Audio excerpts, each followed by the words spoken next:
यीशु मसीह की जय। और हमारा जो आज का विषय है एम आई फोकस्ड, और इस विषय में हम सुनेंगे। और आप सभी का हमारे इस युवा फेलोशिप में बहुत बहुत स्वागत है। आइए हम सब मिलकर इस समय अपने परमेश्वर की आराधना करें।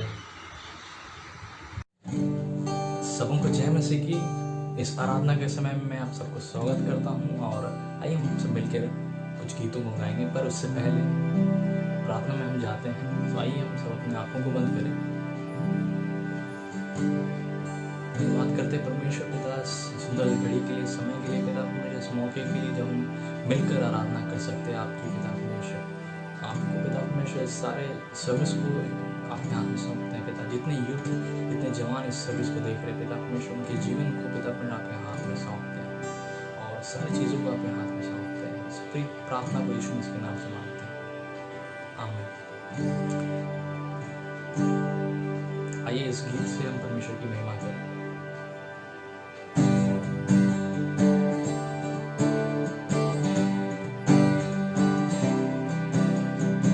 प्रभु का आनंद मेरा बल है, प्रभु का आनंद मेरा सामर्थ है, प्रभु का आनंद मेरा बल है, प्रभु का आनंद मेरा सामर्थ है। प्रभु तेरी उपस्थिति में आनंद ही आनंद है, प्रभु तेरी उपस्थिति में आनंद ही आनंद है। इसलिए गाता हूँ, नाचता हूँ, मैं झूमता हूँ। इसलिए गाता हूँ, मैं नाचता हूँ, झूमता हूँ। यीशु के लिए, यीशु के लिए, यीशु के लिए, यीशु के लिए। प्रभु का आनंद मेरा बल है, प्रभु का आनंद मेरा सामर्थ है, प्रभु का आनंद मेरा बल है, प्रभु का आनंद मेरा सामर्थ है।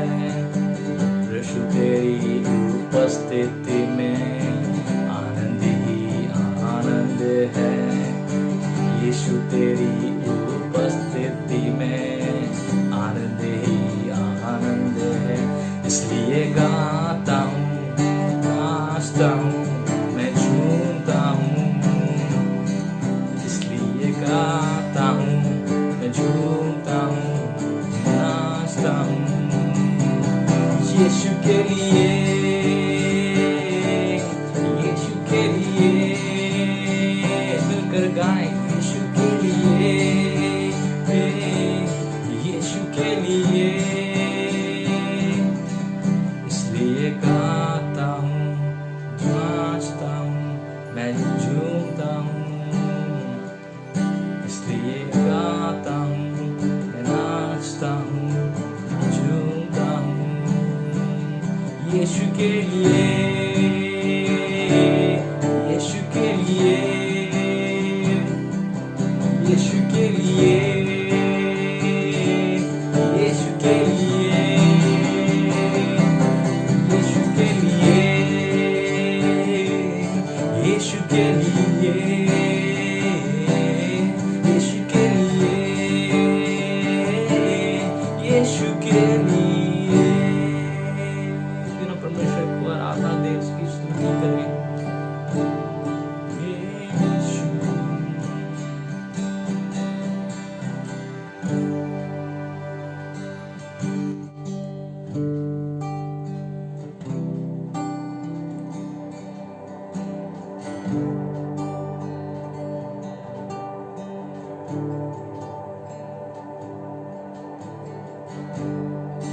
तेरी उपस्थिति में बढ़ के कुछ भी नहीं, तेरी तुलना नहीं, तू हमारी आशा।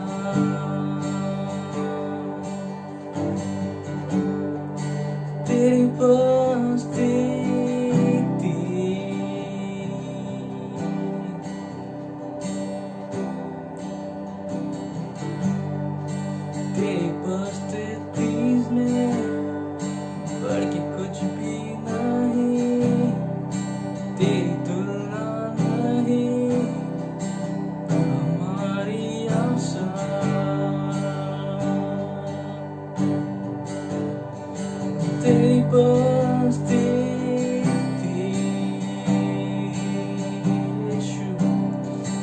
तेरी बस्ती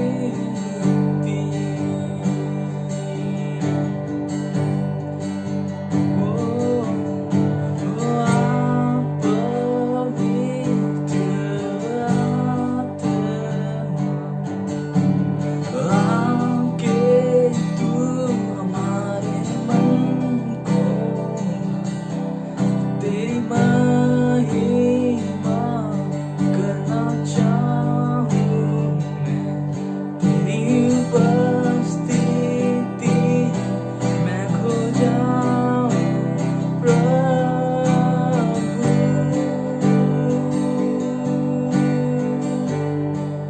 तेरी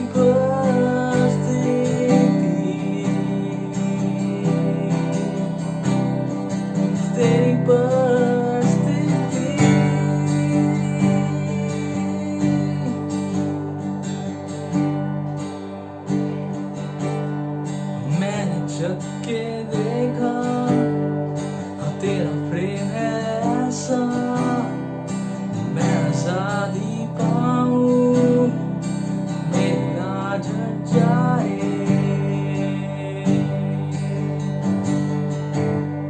वो तेरी उपस्थिति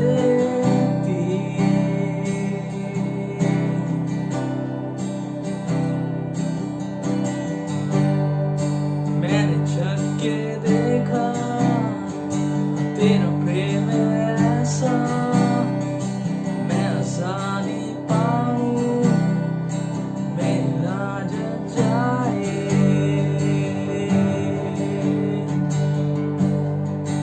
तेरी उपस्थिति यीशु, तेरी उपस्थिति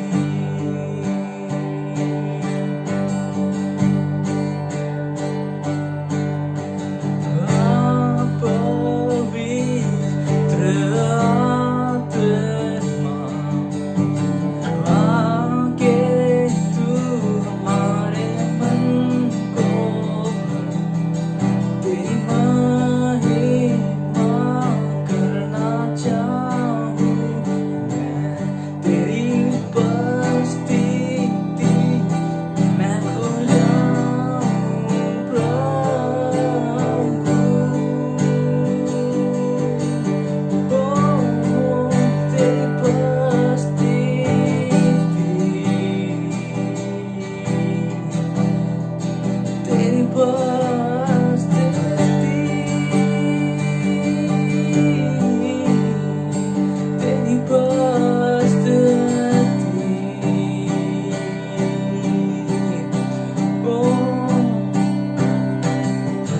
तेरी उपस्थिति मैं पहचानूं, तेरी महिमा भलाई को मैं जानूं, तेरी उपस्थिति को मैं पहचानूं, तेरी महिमा भलाई को मैं जानूं, तेरी उपस्थिति को मैं पहचानूं, तेरी महिमा भलाई को मैं जानूं।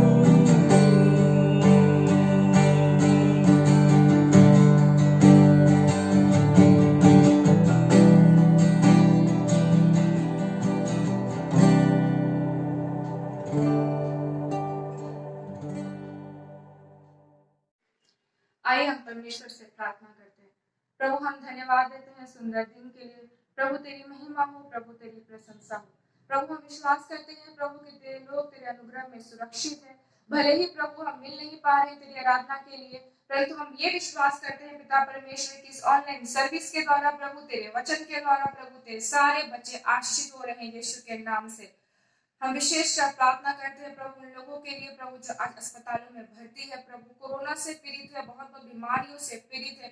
प्रभु उनके जीवन में यीशु के नाम का रिवॉल्यूशन आ जाए। प्रभु तूने इस कलवरी के क्रूस पे अपने लहू को बहाकर हमारे जीवन से हर एक बीमारी को दूर किया है। मैं प्रार्थना करती हूँ प्रभु तेरे नाम से वो चंगाई को पाए प्रभु, और एक गवाही के रूप में खड़े हो प्रभु। मैं प्रार्थना करती हूँ प्रभु उन लोगों के लिए प्रभु जो ये सप्ताह अपने जन्मदिन को, अपने शादी के सालगिरह को मनाने पे है, धन्यवाद देते हैं प्रभु। सच में प्रभु तूने उनके जीवन में कार्य किया है, उन्हें आशीष दी है प्रभु। जिस तरीके से प्रभु आपने उन सभी को अब तक संभाल के रखा है, विश्वास करते हैं प्रभु आगे भी संभाल के रखेंगे, क्योंकि तू ही आदि है प्रभु, तू ही अंत है प्रभु, तू ही अल्फा है प्रभु, तू ही ओमेगा है मेरे स्वामी। मैं प्रार्थना करती हूँ प्रभु उनके जीवन में प्रभु तेरी इच्छा आ जाए प्रभु, उनके जीवन में प्रभु तेरी इच्छा हो प्रभु, वो अपने समाज के लिए, अपने दोस्तों के लिए, अपने परिवार के लिए एक आशीष का कारण ठहरे मेरे स्वामी।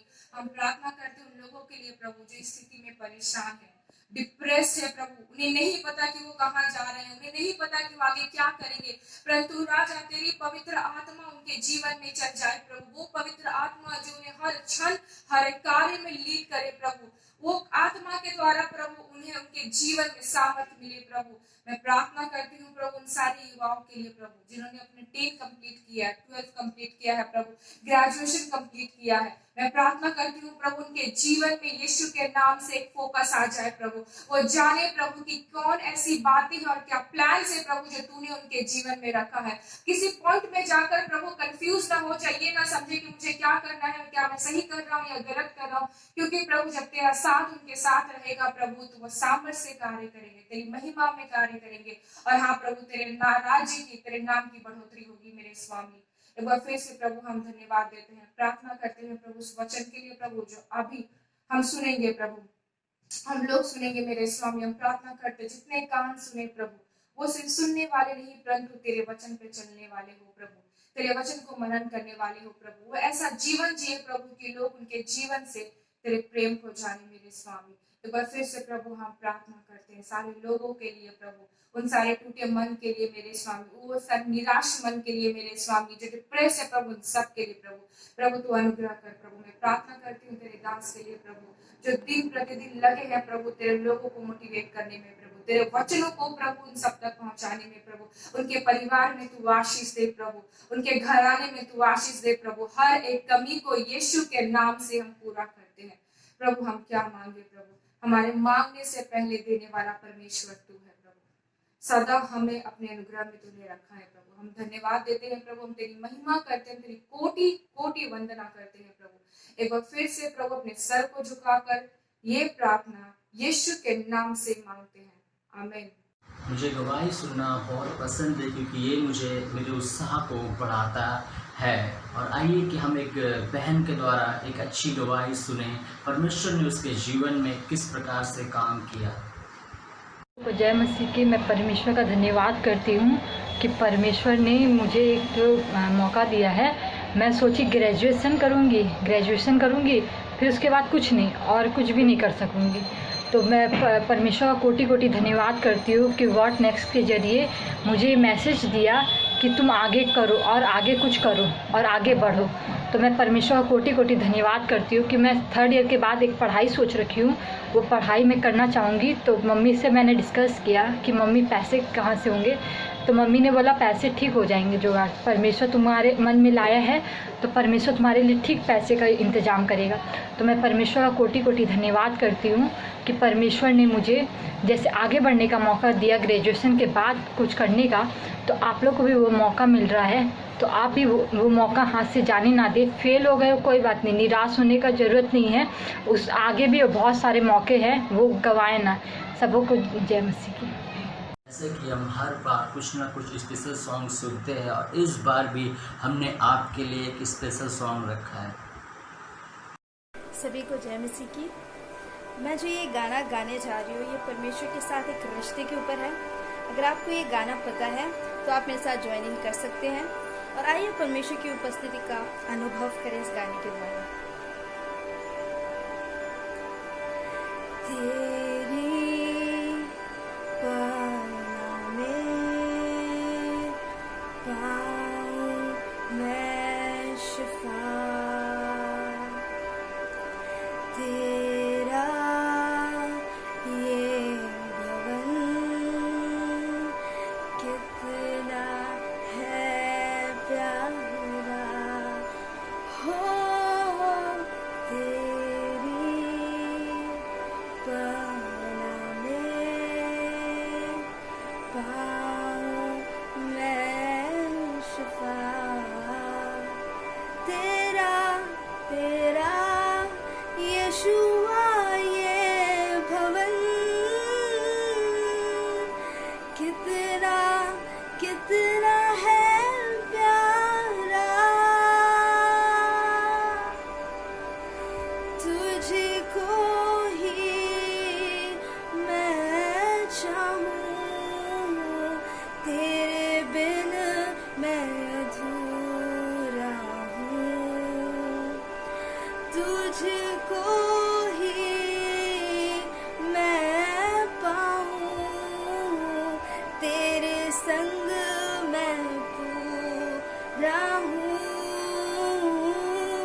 तुझको ही मैं चाहूं, तेरे बिन मैं अधूरा हूँ। तुझको ही मैं पाऊं,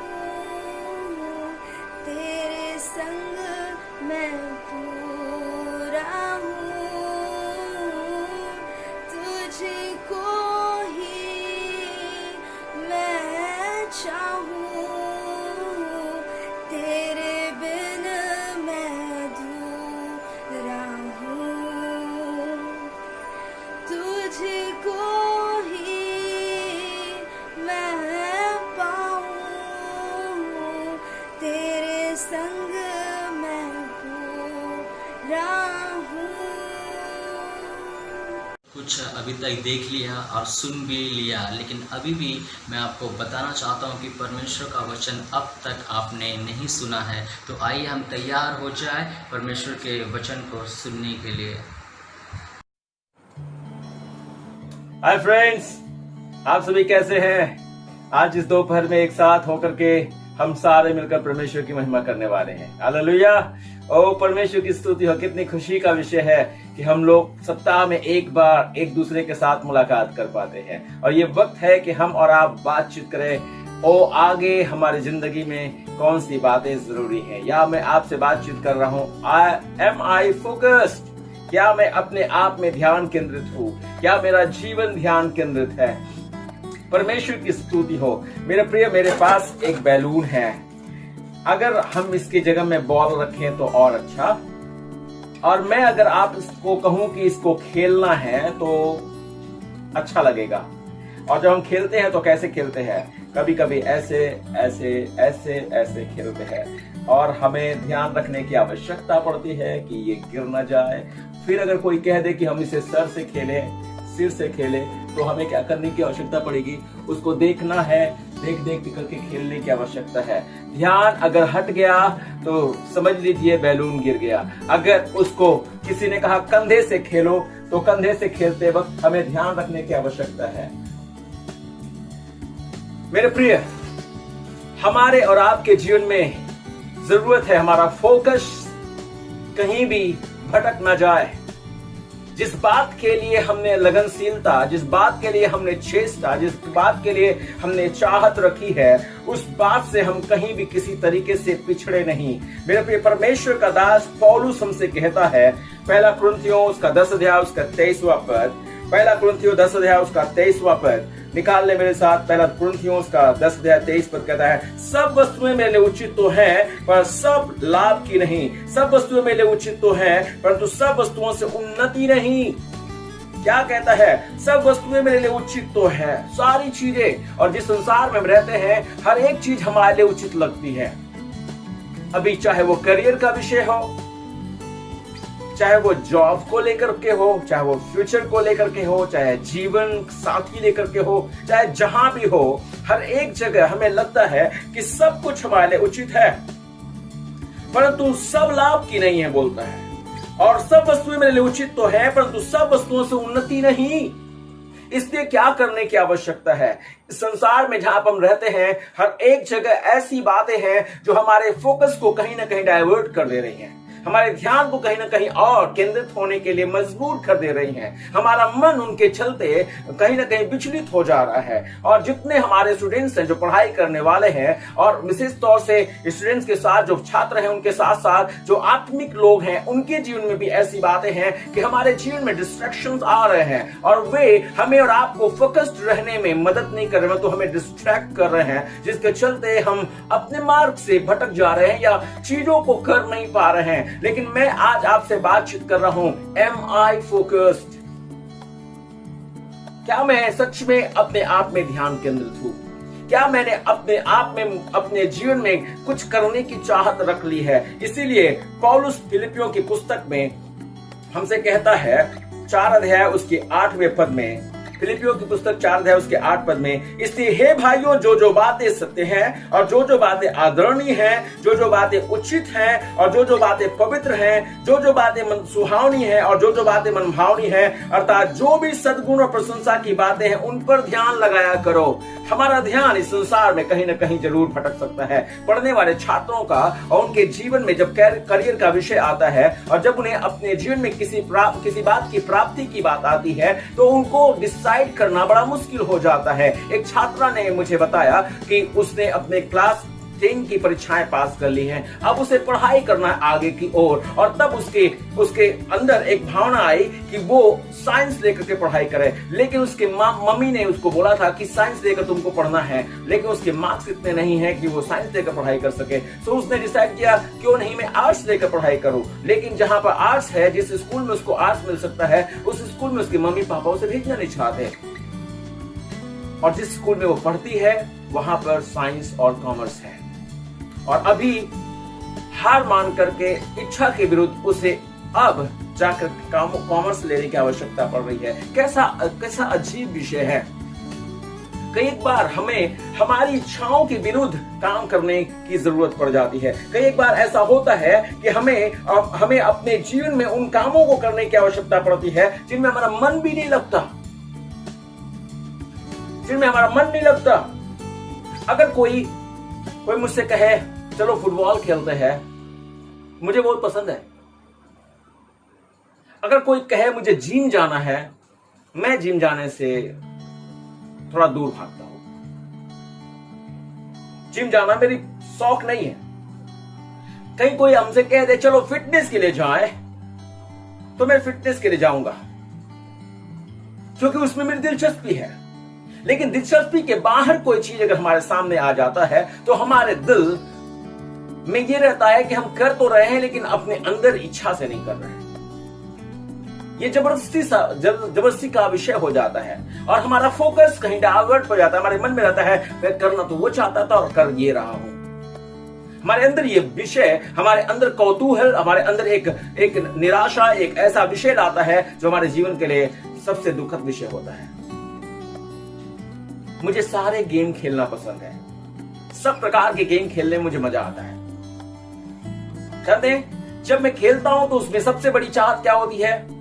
हम लोग जब किसी गेम को खेलते हैं तो उसमें क्या चाहते हैं कि हम करें? हर एक की तमन्ना होती है कि हम जीते। और ऐसा होता है कि जब हम अंक प्राप्त करते हुए आगे बढ़ते हैं, या हम जीतते हैं, या गोल बनाते हैं, या रन बनाते हैं, या किसी तरीके से हमारा स्कोर बन रहा होता है, या किसी न किसी तरीके से हम जीत रहे होते हैं, तो हमारे खेल का उत्साह और बढ़ जाता है। हम बहुत लगन लगा के खेलते हैं। लेकिन जब ऐसा होता है कि उसी खेल में कहीं ना कहीं किसी तरीके से हम हारने लगते हैं, तो खेलने का इरादा थोड़ा डगमगाने लगता है, मन थोड़ा कच्चा पड़ जाता है, मन में कॉन्फिडेंस जो होती है वो समाप्त होने लगती है। लेकिन परमेश्वर का दास हमसे कहता है करना क्या है?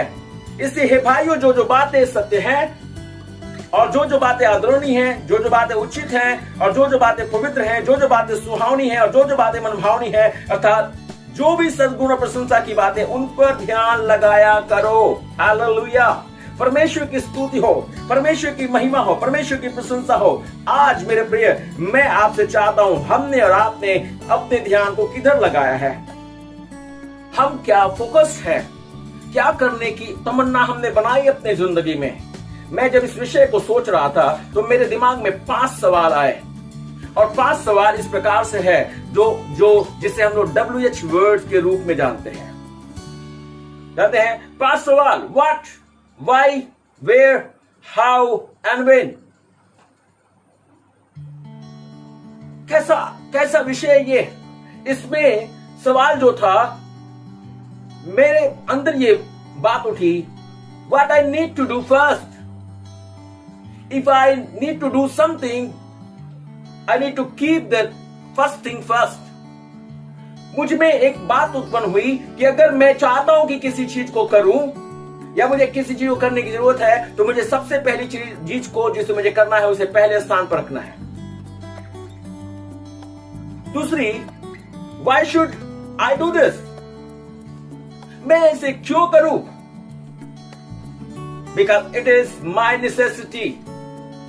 ये मेरी जरूरत है। क्यों मैं इस काम को करूं? क्योंकि ये मेरी जरूरत है। अगर मैं नहीं करूंगा तो मेरी जरूरत की चीजें या जरूरी बात मेरी चूक जाएगी। नंबर 3 बोलता है, where my priority is? मेरी प्राथमिकता कहां है? किस बात को मैं सबसे ज्यादा प्रथम स्थान दे रहा हूं, या किस बात को मैं सबसे ज्यादा महत्व दे रहा हूं। अगर मैं अपने जीवन में अपने इन सवालों का हल निकाल सकता हूं तो मैं कभी भी अपने फोकस से भटक नहीं सकता। हालेलुया। मुझे कोई भी आत्मिक जीवन में या मेरे आने वाले जीवन में जो मेरे भविष्य को निर्धारित करेगा, उससे मुझे कोई चुका नहीं सकता या मुझे पीछे नहीं खदेड़ सकता है। Number 4, how must I do deal और डू माई थिंग। मैं अपनी चीजों को कैसे करूं? कहता है, उत्तर है, I must do my thing with sincerity. बड़ी ही तल्लीनता से, बड़ा मन लगा के करूं। अगर मैं अपने मन को कहीं और लगाता हूं तो मैं अपने जीवन में उस काम को करने से पिछड़ जाता हूं। मेरे प्रिय, अगर मैंने उसको नहीं किया तो दूसरा कोई मेरे लिए नहीं करेगा, मुझे ही करना है। Number 5, when should I do my thing? कहने वाला कहता है, do it on time। कब करें? अपने कार्य को हम कब करें? समय पर करें और समय से करें। कभी भी किसी और चीज को अपने काम में मौका मत दें कि वो आपके कार्य के लिए रुकावट का काम करे। किसी ने कहा है, काल करे सो आज कर, आज करे सो अब, पल में परलय कब होता है, बहुरी करोगे कब। मेरे प्रिय, अगर हम और आप चाहते हैं कि अपने जीवन में अपने जीवन की सफलताओं को देखें, अपने जीवन में ऐसे उन सारे उन्नति को, उन सारे आशीषों को देखें, तो हमें और आपको अपने जीवन में फोकस्ड होना बहुत जरूरी है। आज ही हमें और आपको निश्चय करना होगा, आज ही हमें और आपको अपने जीवन में इस बात को ले लेने की आवश्यकता होगी। मैं आपसे बता रहा हूं और आपसे बातचीत कर रहा हूं, एम आई फोकस्ड। अगर मैं चाहता हूं और एक छात्र होने के नाते, चाहे मैं कॉलेज में पढ़ता हूं, चाहे स्कूल में पढ़ता हूं, चाहे मेरे कॉलेज ईयर्स खत्म हो गए हैं, या मैं करियर के विषय में परेशान हूं, या अपने जीवन में जीवन साथी के लिए खोज खबर कर रहा हूं, या फिर अपने जीवन में किसी जॉब के लिए पीछे पड़ा हूं, मेरे प्रिय, क्या मेरी जो इच्छा है और क्या मैं जो चाहत रखा हूं, क्या मैं उसके विषय में एकदम केंद्रित हूं? क्या मेरा ध्यान इधर उधर भटक तो नहीं रहा है? कहीं ऐसा तो नहीं कि मैंने जिस बात को करने की इच्छा बनाई है उससे कहीं और मेरा मन चला जा रहा है? आइए हम ध्यान से सुने। मैंने आपसे अभी तक थोड़ा कुछ हल्का फुल्का बातचीत किया, थोड़ी और कुछ बातों को मैं आपसे करूं। जानते हैं, किसी ने इस प्रकार से कहा, संस्थाएं बढ़िया तरीके से तब काम करती हैं जब हर एक लोग अपनी अपनी उत्तरदायित्व को निभाते हैं। संस्थाएं तब बढ़िया तरीके से काम करती हैं जब हर एक समाज के रहने वाले लोग अपनी अपनी रिस्पॉन्सिबिलिटी को अच्छे तरह से निभाते हैं। संस्थाएं मेरे प्रिय इकोनॉमिकली जब वो उन्नतशील होती हैं, जब हर एक लोग अपने जीवन से उस उत्पाद को प्रदान करते हैं। बहुत सारे लोग होते हैं जो कमजोर होते हैं या आलसी होते हैं और जिनके चलते संस्थाओं को या समाज को उन्नतशीलता नहीं मिलती और उनके चलते उनकी कम्युनिटी उनका जो समाज होता है धीरे धीरे गिरता चला जाता है। ओ परमेश्वर के लोगों, आइए हम परमेश्वर की बातों को सुने। हम इस समय बातचीत कर रहे हैं, अगर एक व्यक्ति अपने जीवन में लगनशील है तो वो अपने जीवन में किसी भी तरीके से अपने जीवन में पीछे नहीं हटता, परंतु हर एक सही चीज को सही तरीके से करता है। क्योंकि हर एक सफलता जो हमारे सामने आती है उसमें हमें और आपको लगन के साथ काम करने की आवश्यकता पड़ती है। हर एक सफलता के पीछे हमें लगन से काम करने वाला व्यक्ति बनने की आवश्यकता होती है। जब जो व्यक्ति अपने जीवन में लगनशील होता है वो अपने जीवन में सफल जन बन जाता है।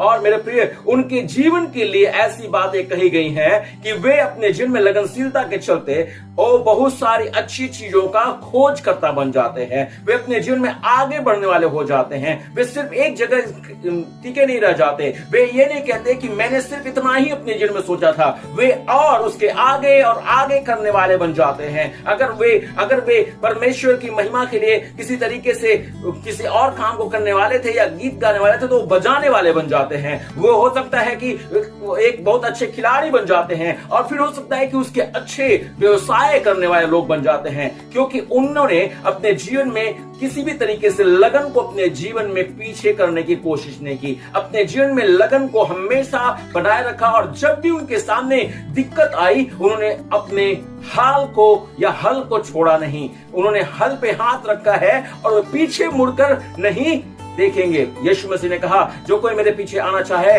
वो अपना क्या करे, अपना क्रूस उठा ले और मेरे पीछे बोले। जो कोई मेरे पीछे आना चाहता है वो क्या करे, मेरा अपना क्रूस उठाए और मेरे पीछे हो ले।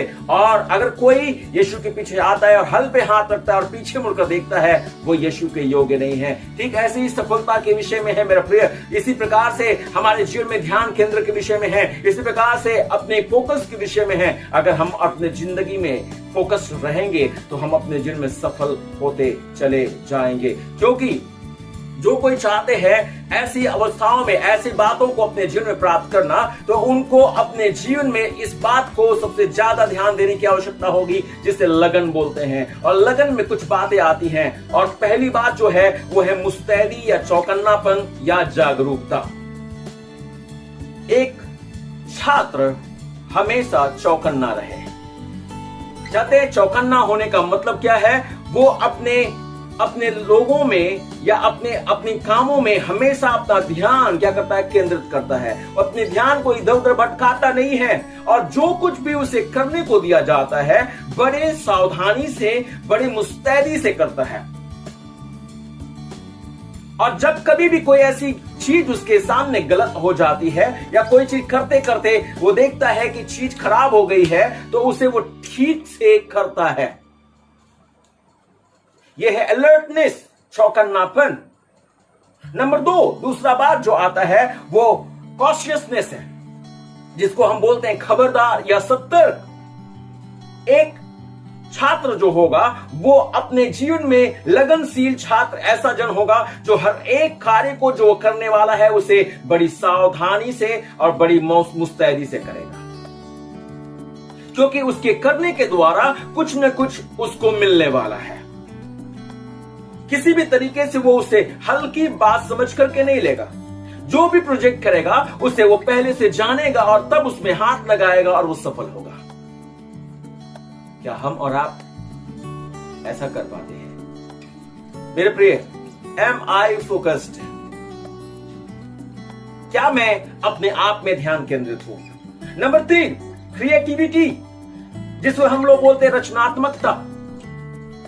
एक लगनशील जवान जो होगा, एक लगनशील छात्र जो होगा, वो हर समय नई नई चीजों की खोज करने वाला जन होगा।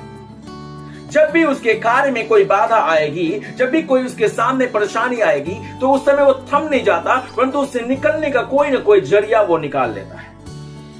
उसमें वो नया कार्य करके आगे बढ़ने की कोशिश करता है और वो अपने दिए गए कार्यों को जो उसे मिला हुआ है, चाहे असाइनमेंट्स मिले हुए हैं, उनको वह पूरा कर लेता है।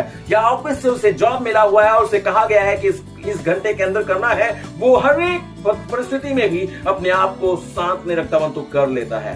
और बहुत सारे स्टूडेंट्स के लिए मैं यूं कहूं कि अगर वे अपने जीवन में लगनशील है तो वे अपने जीवन में एक और रचनात्मक विषय अपने जीवन में जोड़ते हैं कि वे अपने स्कूल के कामों के साथ साथ अपने घर के कामों को भी करते हैं और उसके साथ साथ अलग एक्स्ट्रा करिकुलम में भी शामिल होते हैं, या वो तो म्यूजिक हो या फिर किसी प्रकार से स्पोर्ट्स हो या कोई और चीज हो जो उन्हें और क्रियात्मक बनाती है, रचनात्मक बनाती है। प्रेज़ द लॉर्ड, हालेलुया, परमेश्वर की स्तुति हो। 4 नंबर, परसिस्टेंस, जिसको परसिस्टेंस बोला जाता है, जिसको दृढ़ता बोली जाती है। एक छात्र एक ऐसा जन है जो हर समय दृढ़ रहता है।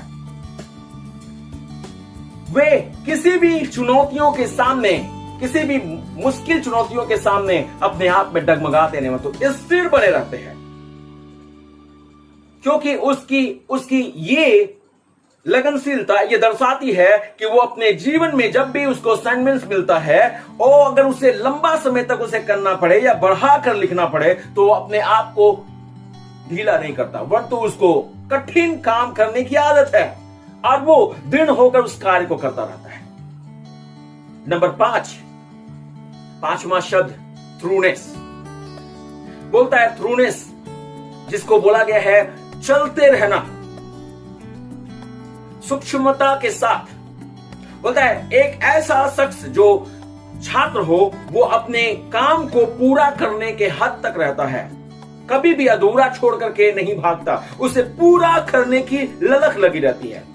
एक ऐसा लगनशील जवान जो होगा, एक लगनशील छात्र जो होगा, जो अपने जीवन में थ्रूनेस में पड़ा रहेगा या हमेशा आगे कार्य को पूरा करने की ललक रखेगा, वो अपने हर एक कार्य को, चाहे वो जितना भी उसके सामने रखा गया है, उसको बड़ी मुस्तैदी, बड़ी चौकन्नेपन से, बड़ी सावधानी से करता है। जब तक कि वो कार्य पूरा ना हो जाए तब तक वो चैन नहीं लेता।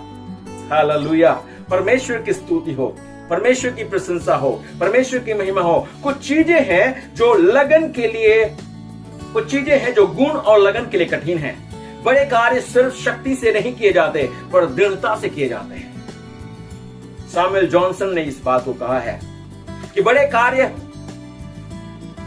शक्ति से नहीं किए जाते, दृढ़ता से किए जाते हैं। अगर आप में दृढ़ता है तो आप और हम किसी भी कार्य को पूरा कर सकते हैं। मेरे प्रिय, किसी ने कहा हजारों मील की यात्रा की शुरुआत सिर्फ एक छोटे कदम से की जाती है। अगर आपने अपने जीवन में किसी बात को करने की तमन्ना बना ली है तो मैं आपसे कहूंगा मेरे प्रिय, अपने कदम को रोकने वाले नहीं बने, परंतु कदम को बढ़ाने वाले बने, क्योंकि यात्राएं आपके कदम को उठाने से, आपके कदम को बढ़ाने से ही पूरी होने वाली हैं। आपकी यात्रा इतनी सरल जरूर नहीं है मेरे प्रिय, लेकिन मैं आपको बताऊं, किसी ने इस प्रकार से कहा है, और कई एक बार हमारे रास्तों में जब बोर्ड लगे रहते हैं उसमें लिखा हुआ रहता है tomorrow's pain is today's pain is tomorrow's gain. कितना आसानी से लिखा था, today's pain is tomorrow's gain, no pain no gain. अगर हम चाहते हैं किसी बात की प्राप्ति करना तो हमें कठिन बातों को अपने जीवन में थोड़ा सा लेना है। ओ परमेश्वर के प्रिय लोगों, किसी ने इस प्रकार से कहा 7 बार गिरकर 8वें में उठ खड़ा होना। ये जापानी सेइंग है, जापान के लोग यूं कहते हैं, 7 बार गिरने के बाद 8वीं बार जरूर हम खड़े होंगे। गिरना जीवन में संभव बात है, लेकिन उठना भी हमारे लिए संभव है।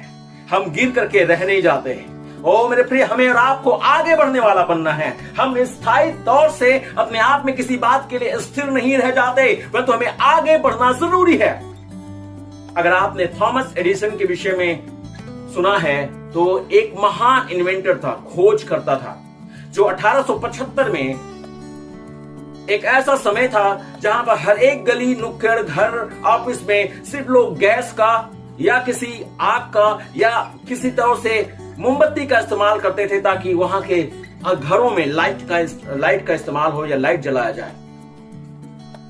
उस समय थॉमस एडिसन एक जवान बच्चा था और उसने अपने मन में यह बात सोचना शुरू किया कि कैसे एक ऐसा कुछ बनाया जाए जिसके चलते चहुओर लाइट रहे और इतना खर्च नहीं हो, लोगों को इतना तकलीफ नहीं उठाना पड़े।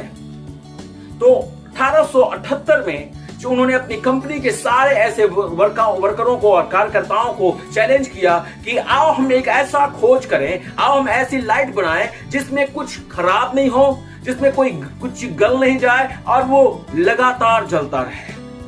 मेरे प्रिय जानते हैं, उस व्यक्ति ने अपने वर्करों से ये बात कही और वो उनके साथ काम करने लगा। लोग कहते हैं कि 60-60, 80-80 घंटे वे हर एक सप्ताह काम करते थे। किसी ने यह भी बताया कि कभी कभी एडिशन तो अपने टेबल के ऊपर जहां पर वो काम कर रहे होते थे वहीं पर सो जाते थे और उसके बाद उठ करके काम करने लग जाते थे। बड़ा मुश्किल के साथ उन्होंने इस कार्य को करने की कोशिश किया था और लगभग 1.5 साल वे अपने इस कार्य में फेल होते गए।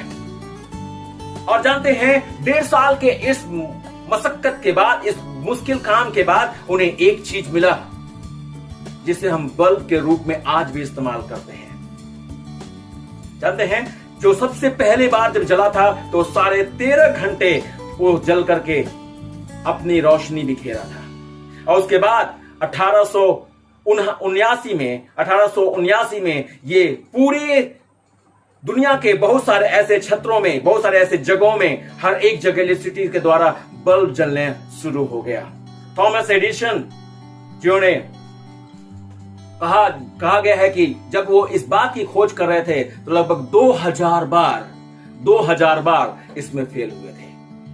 2000 बार वे इस चीज से चूक गए थे, इसको करने से। तो किसी ने उनसे पूछा कि जब आपने इसकी खोज की और 2000 बार आप चूक गए तो आपको क्या महसूस हुआ? उन्होंने कहा, मैं चूका नहीं था,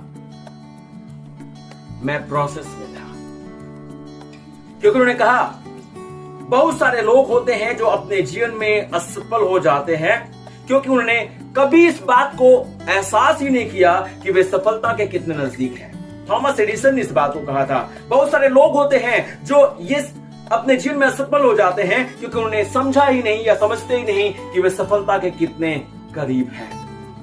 अपने जीवन के ऐसी दशाओं में मेरे भाई और बहन, मैं आपसे चाहता हूं कि हम और आप भी अपने जीवन में हारने वाले नहीं बने, अपने जीवन में काम करने वाले बने। और किसी ने इस प्रकार से कहा था थॉमस एडिसन के विषय में कि अगर कोई सुई लेकर के किसी लकड़ी या कचड़े के जगह में फेंक दे और एडिसन को कहे कि वो उसको खोजे, तो वो पूरी मुस्तैदी से, पूरी लगन से उसे खोजेगा, चाहे उसे कितना समय या कितना घंटा उसमें क्यों न लग जाए। सब कुछ भुला करके उस सुई को खोजने के लिए वो अपने आप को लुटा देगा। जब तक वो उसको खोज न लेगा वो शांत नहीं बैठेगा। Are you focused? What are you looking for? आप किस बात की खोज में हो? किस बात की तलाश कर रहे हो? मैं आपको बताऊं, अगर हम में लगन रही तो हम कभी भी चूकेंगे नहीं।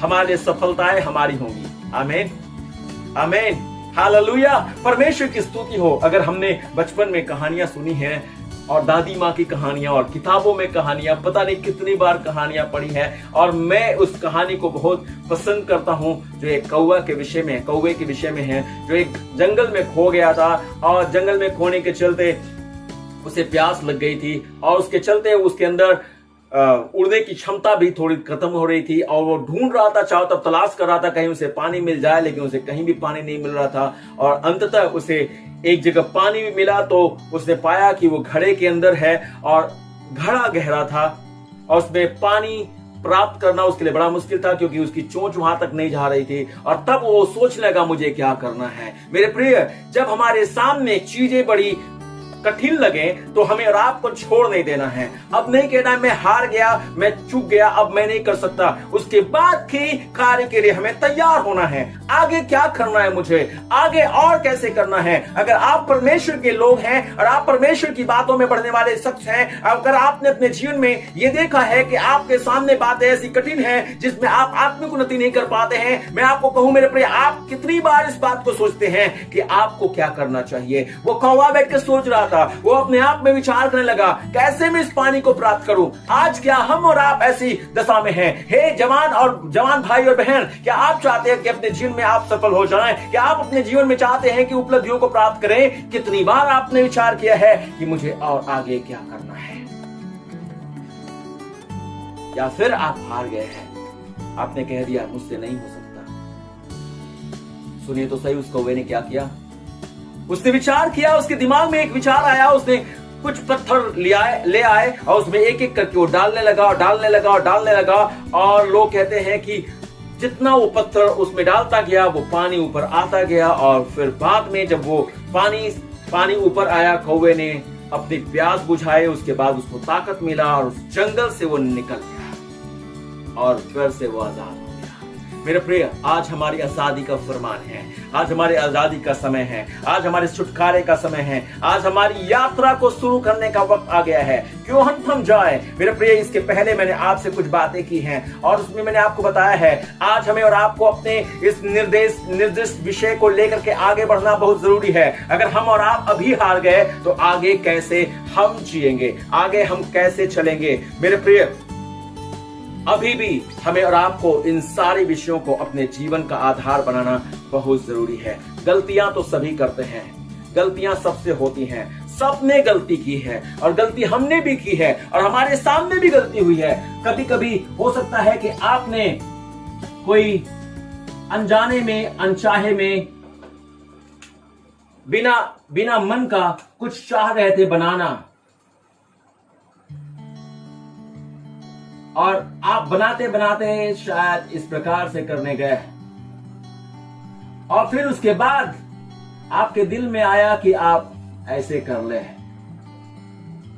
लेकिन दिमाग में नहीं आ रहा है कि आप कर क्या रहे हैं। शायद आपने यूं भी किया और कुछ करने जा रहे थे और आपके हाथ से ऐसे हो गया। क्या करने वाले हैं आप? बैठे बैठे ही आपके दिमाग में आ रहा है, ओ ये तो मैंने बेकार का बनाया यार, हाँ मैंने इसे तो बेकार का बना दिया है। और फिर कई एक चीजें जो बेकार ही लगती है, लेकिन जब हम उसमें प्रोसेस में रहते हैं, उसमें लगे रहते हैं, तो वे कुछ और बन जाती है। जानते हैं, कुछ और चीजें बन जाती हैं और कुछ अद्भुत चीजें बन जाती हैं।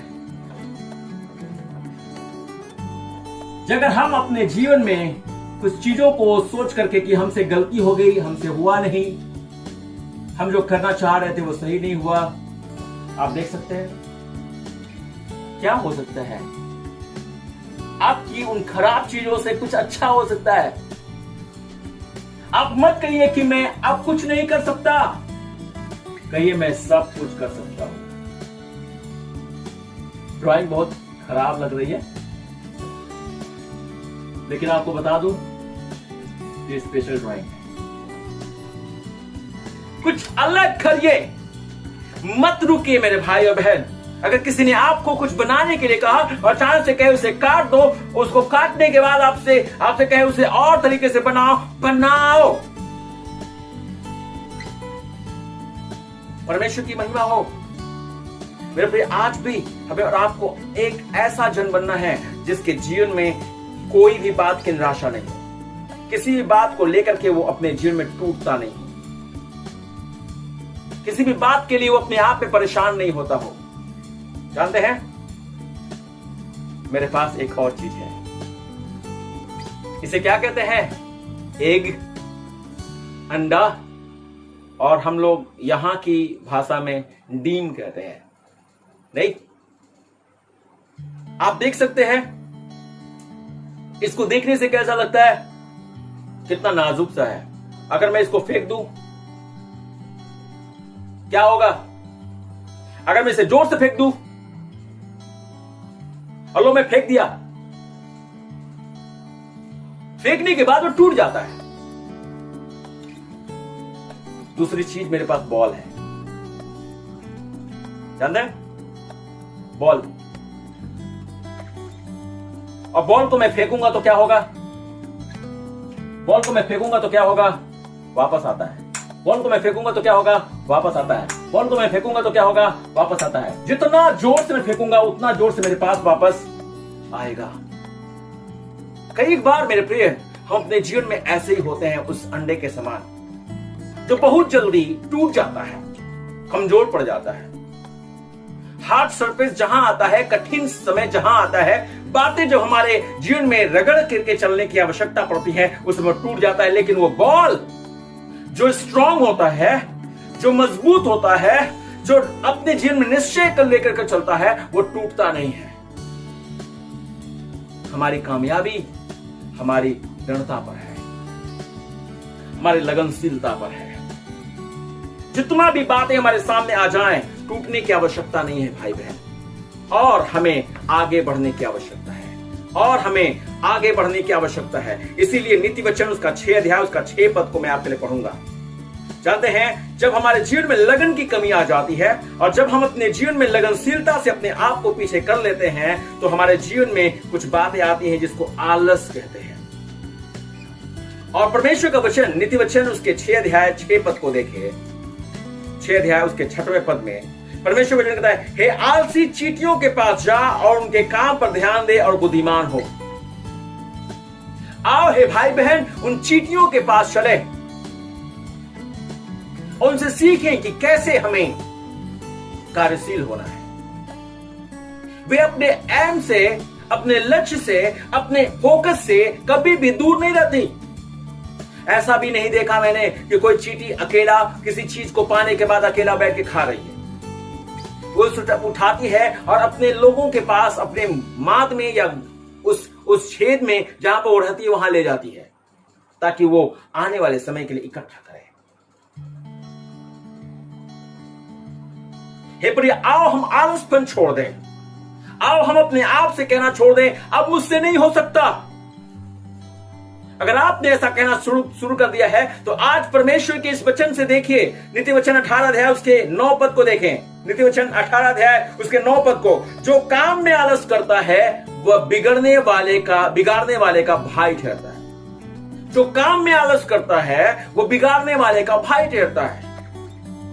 क्या आप चाहते हैं कि आप बिगाड़ने वाले का भाई बने? मैं नहीं चाहता मेरे जवान भाई बहन कि आप में से कोई भी ऐसी दशा में रहे। मैं चाहता हूं देखना कि आप उन्नतशील हो। मैं चाहता हूं देखना कि आप एक ऊंचे ओहदे पर काम करने वाले जन हो।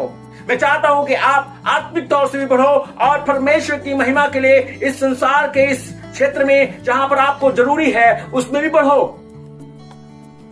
हर प्रकार से उन्नतशील हो, हर प्रकार की आशीष आपके जीवन में आ जाए। अपनी पढ़ाई को और अपनी आत्मीयता को, दोनों को बराबर बैलेंस दें। समान आके समानता में रखें, कि ऐसा ना हो कि एक को ज्यादा महत्व देने के चलते दूसरा आपसे छूट जाए और आप कहें ईश्वर मेरी मदद करेगा। मैं कहना चाहता हूं नहीं, परमेश्वर उन्हीं की मदद करता है जो स्वयं अपनी मदद करते हैं। मत्ती रचित सुसमाचार उसके 25 अध्याय उसके 24 से लेकर 30 पद मैं आपके लिए पढ़ूंगा।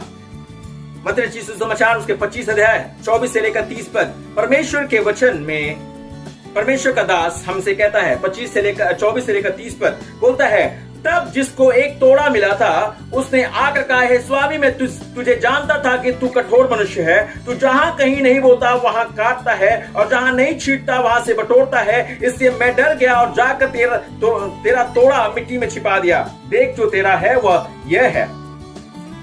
उसके स्वामी ने उसे उत्तर दिया, हे दुष्ट आलसी दास, जब तू ये जानता था कि जहां मैंने नहीं बोया वहां से काटता हूं और जहां मैंने नहीं छीटा वहां से बटोरता हूं, तो तुझे चाहिए था कि मेरा रुपया सर्राफों को दे देता, तब मैं आकर अपना ब्याज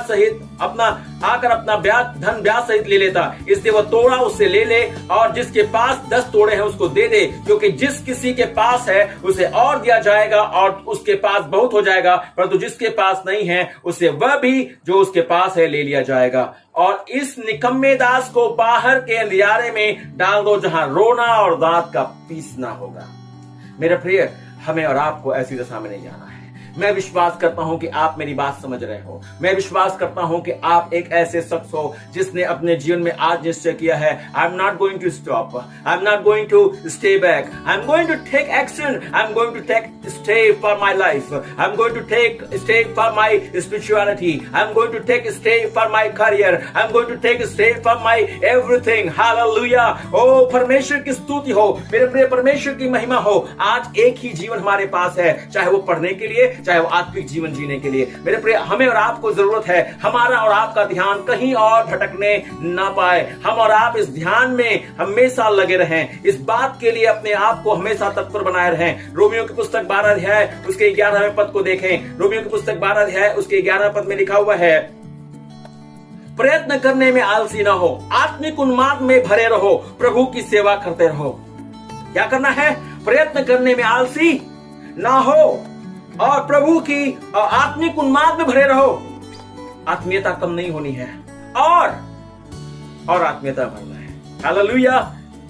और प्रभु की सेवा भी करनी है। आमीन। परमेश्वर की स्तुति हो। मैं इस काम को भी करूंगा और उस काम को भी करूंगा, क्योंकि मेरा परमेश्वर जो मुझे सामर्थ्य देता है उसके द्वारा मैं सब कुछ कर सकता हूं। आमीन, आमीन। कोई मुझे क्या कहता है उसके विषय में मैं नहीं जानता हूं, लेकिन मैं इतना जानता हूं कि मेरा परमेश्वर जो मुझे सामर्थ्य देता है उसके द्वारा मैं सब कुछ कर सकता हूं। एक और पद, और उसके बाद हम प्रार्थना में चलेंगे। इब्रानियों की पुस्तक 6 अध्याय उसका 12वां पद। इब्रानी 6 अध्याय 12 पद, ताकि तुम आलसी न हो जाओ, वरन उनका अनुसरण करो जो विश्वास और धीरज के द्वारा प्रतिज्ञा के वारिस होते हैं। थको मत प्रिय, हारो मत भाई बहन। अपने जीवन में अगर आप चाहते हो कि एक सफल जन बन जाओ, आओ अपने अंदर उस ध्यान को कहीं और भंग नहीं होने दें। उसी पर बने रहो, उसी में लगे रहो।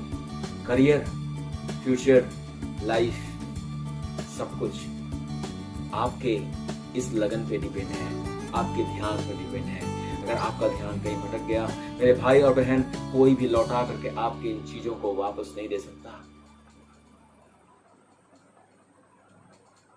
शायद मैं आपसे आखिरी बार बात कर रहा हूं, क्योंकि मैं नहीं जानता कि मेरे आने वाले कल मेरे साथ कैसे होने वाले हैं, या कल मेरे साथ क्या हो जाए। इसीलिए मैं आपसे चाहता हूं कि जो अपने जीवन में फोकस नहीं है वे असफल है, लेकिन जो फोकस्ड है वे सफल होते हैं। मैं विश्वास करता हूं कि आप फोकस्ड होंगे। आइए अपने स्थानों में, अगर आप चाहते हैं खड़े हो जाना, अगर अपने स्थानों में चाहते हैं घुटने पे चले जाना, उसके सामने कहना, परमेश्वर मैं इतनी तल्लीनता वाला व्यक्ति नहीं हूं, इतना लगनशील नहीं हूं, इतना जोशीला नहीं हूं। मैं बार बार गिर जाता हूं, बार बार ठोकर खा जाता हूं, बार बार अपनी मुस्तैदी को भूल जाता हूं। मेरे अंदर वो समय आ जाता है जब मैं खबरदार नहीं रहता, मेरे अंदर रचनात्मकता नहीं रहती, मैं दृढ़ नहीं रहता हूं, मैं सूक्ष्मता और बहने वाला और लगातार बने रहने वाला व्यक्ति नहीं हूं। प्रभु, आज मैं आपके पास आता हूं। मेरे जीवन में कई एक चीजें ऐसी हैं जिसने मुझे आज मेरे उस लक्ष्य से लक्ष्य विहीन बना दिए हैं। प्रभु, मेरी पढ़ाई का जीवन, मेरी करियर का जीवन, मेरा फ्यूचर भी उसी प्रकार से है जैसा मेरा आत्मिक जीवन भी सुना साना, खोखला और खाली है। प्रभु, आज मैं आपके सामने अपना समर्पण देता हूं। अगर आप इस समय इस वचन को सुन रहे हैं और आप वो शख्स हैं, तो अपने घुटने पर जा सकते हैं। अपने घर में हैं या जहां भी हैं, अपने घुटने पर चले जाइए। उससे कहिए, प्रभु आज मैं अपना समर्पण तुझे देता हूं। अब तक मैंने लापरवाही की, अब तक मैंने गलती की, लेकिन आज से मैं निश्चय करता हूं मैं लापरवाही की जिंदगी को नहीं जीऊंगा। I will take the risk, oh God, that I may achieve my destiny. मैं उस खतरे को उठाऊंगा ताकि मैं उस बात को, उस इनाम को मैं प्राप्त करूं। ध्यान रखें, नो पेन नो गेन।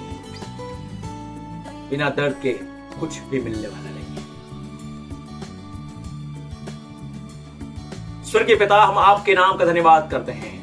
आज आपने अपने प्रियों के हृदयों से, इनके जीवनों से बातचीत किया है। हम तुझसे प्रार्थना करते हैं जीवित परमेश्वर, जिन्होंने आज तेरे वचन को मेरे पिता परमेश्वर अपने जीवन में मूल्य दिया है, प्रभु उन पर तेरी आशीष हो जाए। हम तुझसे प्रार्थना करते हैं इनका जीवन तेरी खोज करने वाला जीवन हो जाए प्रभु जी, ये तेरे मार्ग के अभिलाषी हो जाए और मेरे जीवित परमेश्वर अपने जीवन में खुदा बाप जिन जिन कार्यों में हाथ बढ़ाएं उनमें तेरी ओर से सफलता को प्राप्त करने पाए। जिस प्रकार से तूने भजन संगीता 1 अध्याय उसके 1 पद से लेकर के आगे के पदों में कहा, मेरे पिता परमेश्वर धन्य वह पुरुष जो दुष्टों की युक्ति पर नहीं चलता, न ठट्ठा करने वालों की मार्ग में बैठता है, लेकिन वो दिन रात परमेश्वर की व्यवस्था पर ध्यान लगाए रहता है।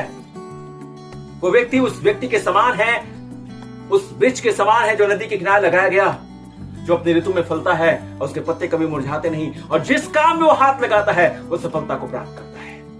मेरे स्वामी, मैं तुझसे प्रार्थना करता हूं जिन्होंने आज अपने आप को तेरे सामने समर्पित किया है, उन्हें अपने लहू में छिपा ले और पिता परमेश्वर इस वचन के अनुसार उन्हें सफल जन बना ले, ताकि मेरे पिता परमेश्वर हर एक जवान, हर एक जन जो पिता परमेश्वर आज अपने जीवन में मेरे पिता परमेश्वर कहीं भी भटक गए हैं, कहीं भी बिछड़ गए हैं, कहीं भी चूक गए हैं, निशाने से हट गए हैं, मेरे स्वामी इनका निशाना एक रहे,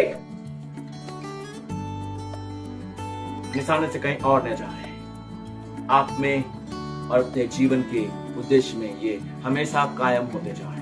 प्रभु तू आशीष दे, अपने लोगों के साथ हो, इनके जीवन के इस उथल पुथल जीवन में प्रभु तू अपनी शांति और चैन दे।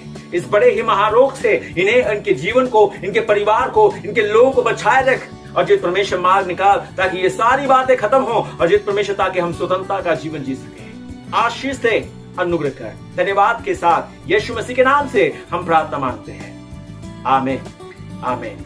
परमेश्वर आप सभी को आशीष दे। थैंक यू सो मच हमारे संग ऑनलाइन सर्विस में बने रहने के लिए। परमेश्वर आपको बहुत बहुत आशीष दे। हमारे वीडियोस को जितना होता है आप लाइक करें, शेयर करें।